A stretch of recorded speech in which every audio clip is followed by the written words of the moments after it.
Few of them, those little purple plants that looks over there like heather, those are called feathered dahlias. And we had some bluebells right around the corner when we came down, and there will be some more flowers. If you're interested in the botany part of this canyon, it is unique. It's southwest semi-arid plants. The yellow leaf, the lemon leaf tree right here is a mesquite tree that you hear a lot about. And it has the long thorns. It looks like a mimosa tree. It is a member of the mimosa locust family, so it doesn't give you much shade. If you're really wanting some shade, get under our big green cedars. That's the green ones here, the evergreens. They all are everywhere around here. They're right in this area, popcorn cedars. The Palo Duro Canyon is named by Coronado in 1540. Palo Duro. And the Barranca is the Spanish Castilian word for canyon. So this is the first one. He had 3 of them in his description. The second one he called Barranca de Tul, which is about 30 miles south of here. And then he got down to this third one called Blanco Barranca, a small white canyon, and that's where he wintered in 1540, December through January 1542. So the gentleman was here, he cataloged it, he named it, and the Coronado Trail was not discovered for up until 1890 when some Oklahoma University people started wondering about reading. A Spaniard had translated some stuff out of Madrid University, a Spanish university, about Coronado's journal. He had written a journal about the Great Plains that he saw. And that's when they began to follow. After Mr. Coronado was through here, there was not another European in this area. Mr. Onate, Conquistador Onate, traveled in 1599 along the Canadian River north of Amarillo, and he has several campsites still visible from his expedition. But his was a military expedition. They had heard that France was coming up the Mississippi. Remember La Salle and all of those, the French people, they were trying to colonize. And the English were coming down the Mississippi. So the Spaniards wanted this country, and they sent an army by Onate out here.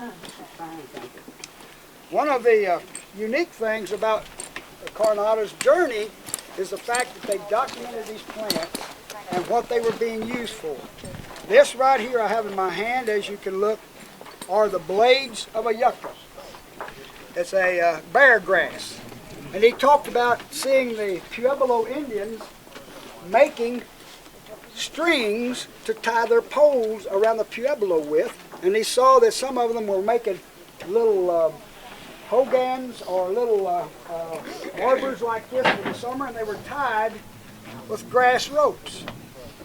This right here is a grass rope made for us about 8 years ago by a cowboy on the ranch that I live on, and he braided it just like the old braids would be done.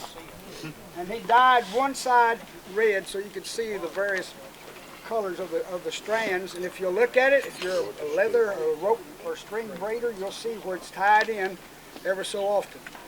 But this is strong enough that it will keep the teepee poles tied.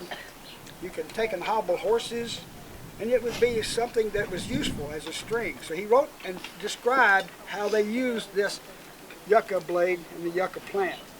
The other side of that is, I was showing someone, there are some stamens coming right up. That's the flowering bush stalk of the yucca. They're beginning to come up above the yucca plant now, and a couple of weeks from now they'll be blossoming out big, beautiful white blossoms.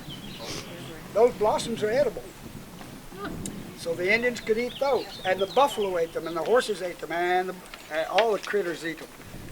As they flower, they'll produce a pod on top, and that pod will have seeds in it, and as it dries in the fall, the little seeds can be mashed with your mano and your matate, your stones, and grind it with their mesquite beans and sunflower seeds that they gather and make a pomp. You make a meal with all of that and add some fat, buffalo fat, suey, they call it, suet, and it will fry as a pancake. So the Pueblo Indians were very self-sufficient with a variety of plants. The bottom, the root of that yucca is a soap root, so you can make soap out of it if you want. If you're inclined, go down at the river and scratch with the root, and it'll suds. That's one plant. There's so many other plants to talk about. I won't get bogged down much more than that. But just I thought you might be interested in knowing a little as you travel through this area, especially when you're going west. You'll see these prickly pears. We have some around the trees up here. They have the big round blades. The Mexican people fry that in Mexico. So it's an edible plant. In fact, we can find them in grocery stores here where they peeled all the stickers off. Don't try to eat one until they got the stickers off, because those stickers get in your tongue swells up and you won't breathe. So you get what they call a wooded tongue. But that plant, even though it's got stickers, is edible also. And it also has a little fruit on top of it called a prickly pear, and in the fall it's beautiful and it's sweet. It has a nice sweet. Anybody want seconds? Thirds? Oh, okay. We're doing okay. Doing great. Very good. From the time of the Spanish, many shipwrecks occurred along the Texas coast. And those ships were the livestock ships carrying longhorn cattle from Spain and horses from Spain. And when those shipwrecks occurred, those animals swam to shore. The longhorns had no enemy. They found Texas to be a great place to grow. You know, it's anything that has stickers or that'll bite you or sting you is a great place to live. So Texas is full of that. And the longhorns fit just perfectly. They had no enemies and they grew prolifically along the Texas coast, and then they started to mingle with the buffalo herds following them in their migrations back up north and back south. It was estimated that in 1700 that there were several million longhorns along the Texas coast into Mexico and ranging up to what they would call Fredericksburg and Uvalde and Austin. So you can just see how prolific they were. The horses actually didn't have an enemy also. They grew and they became very, very prolific in this area. They roamed as far as they could. The Native Americans, our Indian people, started seeing how they could hold the young horses, tie them down, break them, and ride them. And that was how they began to develop the horse culture people. So by 1700, horses were being traded and used in Shoshone land up in the northern part, across with the Sioux and the Cheyenne along the Canadian border, all the way down into Mexico. So it gives you an idea of the range of the horse and how he was being used. The Comanche and Kiowa became the most nomadic ones. They became the horse culture people, from what I have studied and read, more than any of the others. They traveled on horseback from the time they were 2 years old or 1 year old until they died. They were truly nomads that lived with a horse all the way from north and south in our Great Plains area. Buffalo, millions and millions upon eons of time have populated and traveled from the Canadian border to Mexico. So this was the great pasture land of the herdsmen, of the herds called the buffalo herds. Coronado named them the great cibelos. These are the cow-like creatures. He didn't know what else to call them. They looked like cows, but they were furry, woolly. And they had little baby calves, and they nursed like the cows they had seen in Spain. He said this was a grande vista, a grande vega. This is the great pasture, the great plains, because of the animals that were living in this area. Nowhere did we have any permanent dwellings after the 1700s. However, there have been along the river, Canadian River, excavations of prehistoric buildings, and they think they came from the Mesa Verde population following that river after some upheaval, or from Bandolero National Park in New Mexico, where they built similar type stone houses, and they found several of those houses. They call them the Antelope Hills people.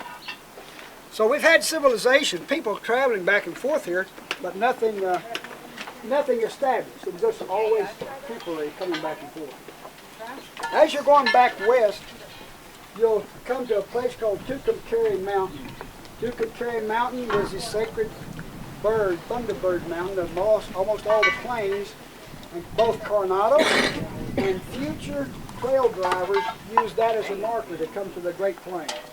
They actually came food you could carry right onto a nice sloping elevation on this Great Plains here. So very important to know that if you're interested in history. Because of time, I'll quickly get out of this deal. Ropes, very important. And I like to ask the kiddos, why do the cowboys like ropes? You know? And so I ask you, why do the cowboys like ropes? Tie things, catch things, do things. From the vaquero time, the Spanish brought in with them the way of on steer, but he could do that with the ropes there. Yes, sir. Let me just go look at it. Yeah, yeah.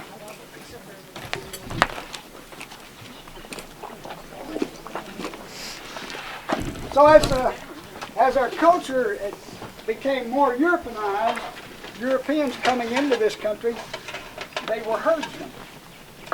And here, in 1803, 1806, Zebelian Pike came up along the Arkansas, about 200 miles north of here, and he sent a scout south to how far down could those men go and find something that would supply civilization.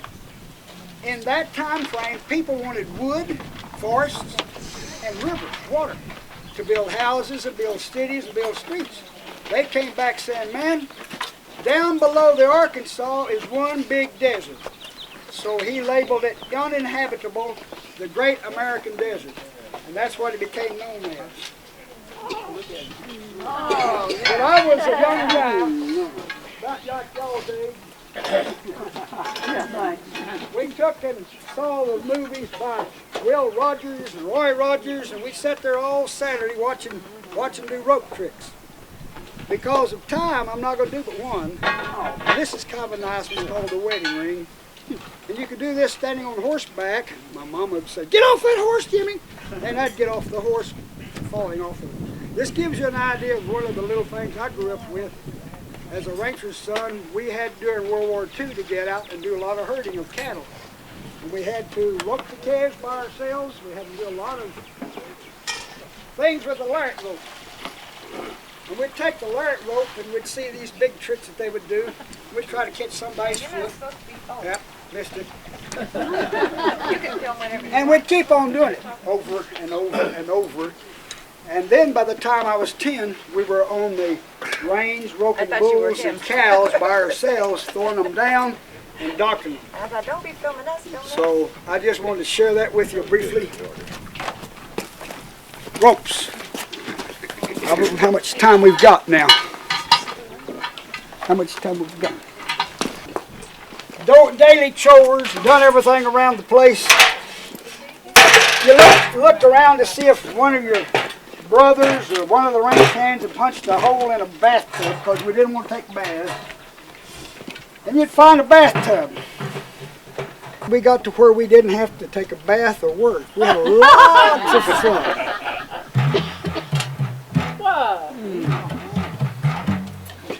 This is a wash tub base, and it's nothing unusual.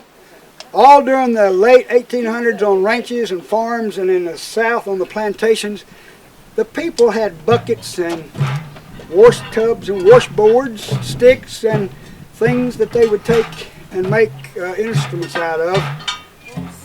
When I show this to school kids, they want to know where the sound. Do I have a tape recorder under there? They can't envision us doing this kind of thing. And since it's just a deal where I have to have two hands, I'll take a break and show you some of the other things. All of you probably have seen these little Jaws harps. I have a quartet. The other one I left there this is the soprano one. And you know, these are simple to carry on horseback.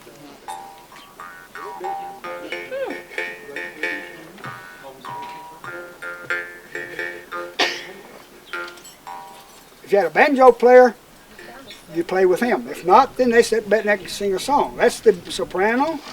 This is the little alto.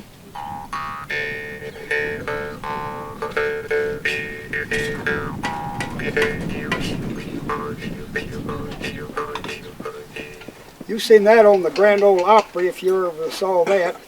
Then I have the baritone, and I'll play it with a different technique. That all of these things my fathers and my uncles and relatives played whenever we had slack time.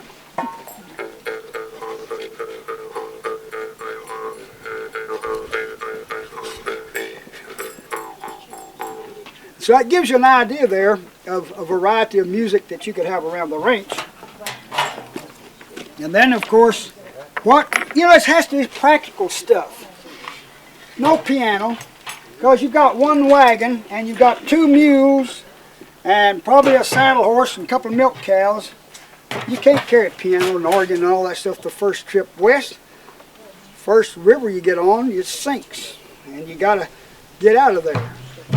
So they lost a lot of that. They brought their knowledge with them, but they brought simple things, like these that would fit the saddle too.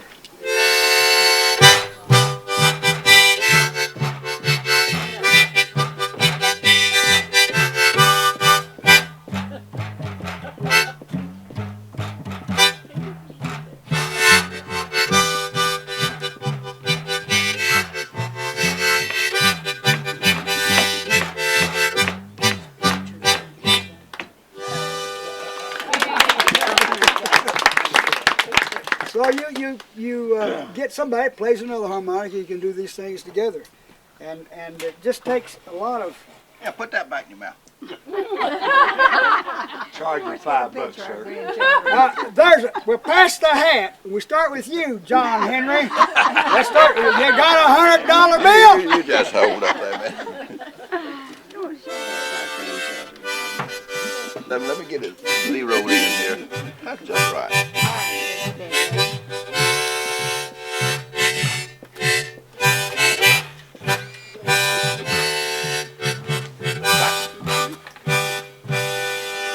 That song was an 1849 song. Thank you. Followed the 49ers all the way from New York, all the way out there to California. I was going to do this. You're not going to order me to stick in my mouth. What I want to do is play a little song.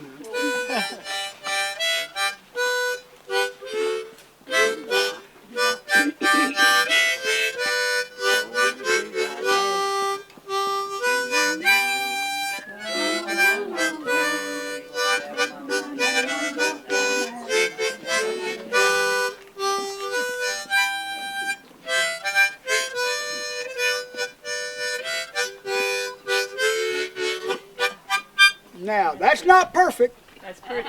Don't need to be perfect. Because if it's perfect, I'd be in Nashville or in New York City sitting down making some money, living with a harmonica. This one here, I think, is, I hope I can get it going right. You get so many tunes in your head and they all mix up. And at my age, it's hard to sort them out, We know. Oh, do you? Oh, you're approaching that. Well, as you mature, as you're getting mature, let me tell you something. You'll start losing a few things and you can't remember where you left something, periodically. Excuse me, I'm sorry.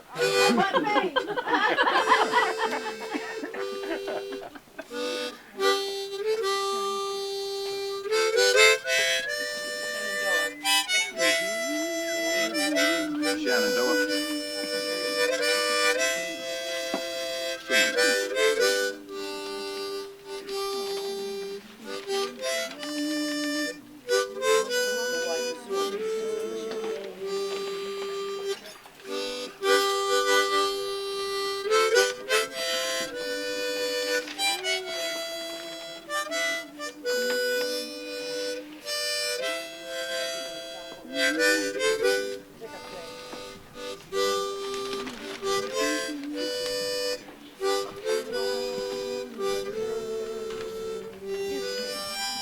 There's a lot of those songs that our forefathers brought with them, And we wanted them to have that same thing for all of these people there.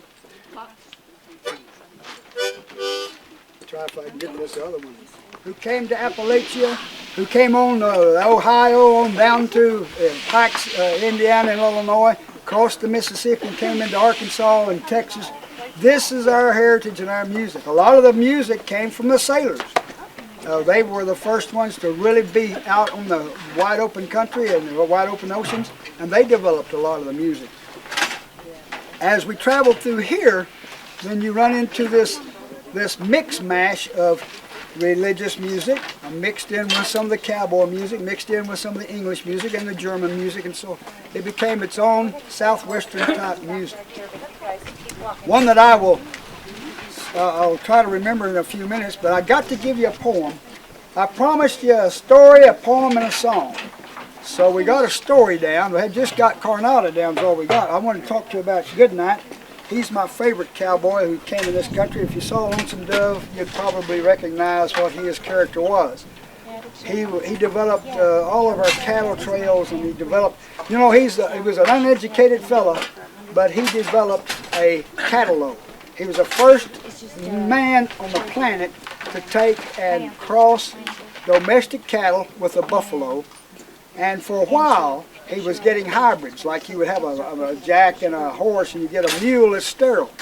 But he started writing in the 1890s to Luther Burbank, who was our great botanist, geneticist of the United States, and they corresponded. The letters are in the Canal Plains Museum. Y'all were there today, and a lot of his stuff there, Goodnight was there in his archives. I was up looking at it. He corresponded, and they did the XY genetic things, and he developed a breed of cattle, he called them, that would reproduce youngins. So he truly was an amazing man, and he loved the buffalo.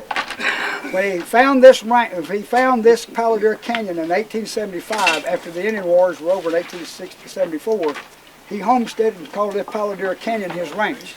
80 miles long, you know, about 500,000 acres of property that had all the water, and there were buffalo living in the canyon bottom here. Mr. Goodnight preserved them because there were no more buffalo on the plains.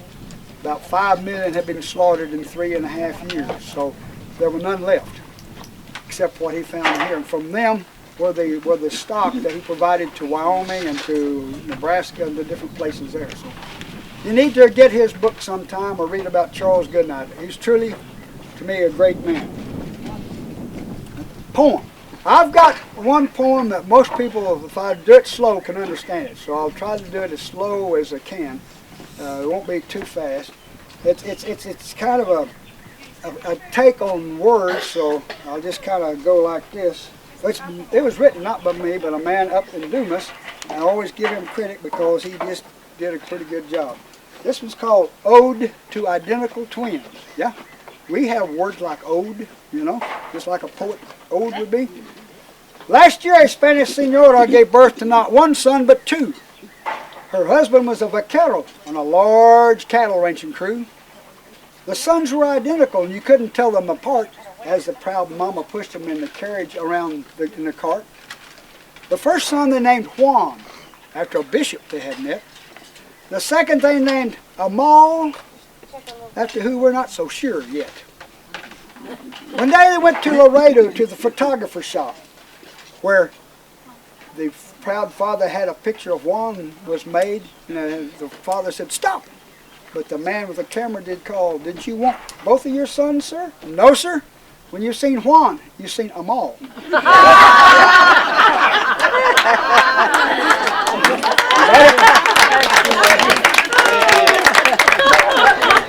I believe I'll stop there. There are lots of poems. One of my favorite poet guys is Baxter Black. Y'all heard of Baxter Black?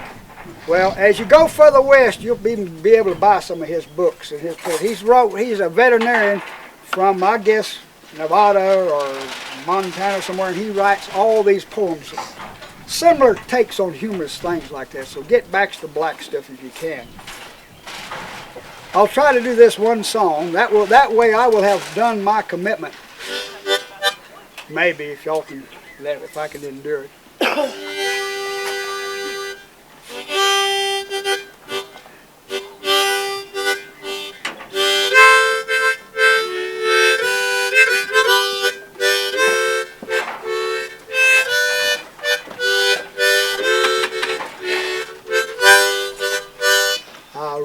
ride an old paint, I lead an old Dan. I'm off to Montana to throw the hula hand. They gather in the coulees, they water in the draw. Their tails are all matted and their backs are all rolled. Ride around, little doggies, ride around them slow, for the fiery and snuffy are raring to go. Now old Bill Jones had 2 daughters and a son.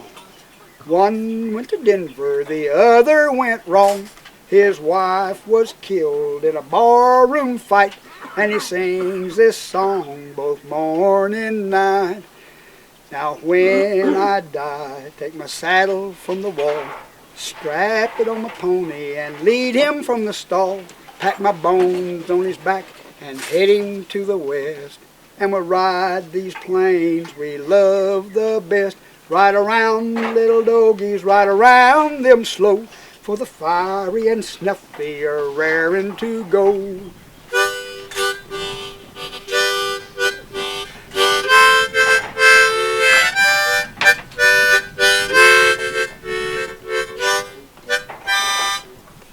Thank you. I've never had anybody say, oh, go. Time for me to run. That song is one for our cowboy people. When I've done a couple of funerals, and at the graveside, that song is one that I've done for my grandfather and my uncles and so on. Well, I'm a roving cowboy, all away from my home. Let's see if I can get this done. I'm a roving cowboy, far from home, gone from the prairie I call my home. I'm lonesome so, and I go my way. I'm on my way back to the range. Oh, take me back to my house, take me back to my ranch, take me back to my place I love my home. And when I'm overly dead, I say, bury me out on the prairie this way. One you never heard before. Well, there's so many others, but my guitar didn't show up, and the fiddle didn't show up, and there's a lot of folks didn't show up, so we won't do a lot of that other one. So I'm honored that y'all chose to come out here. Kenny, it's a privilege that y'all would come and stop at Elkins Ranch. There's a lot to see and a lot of things to do.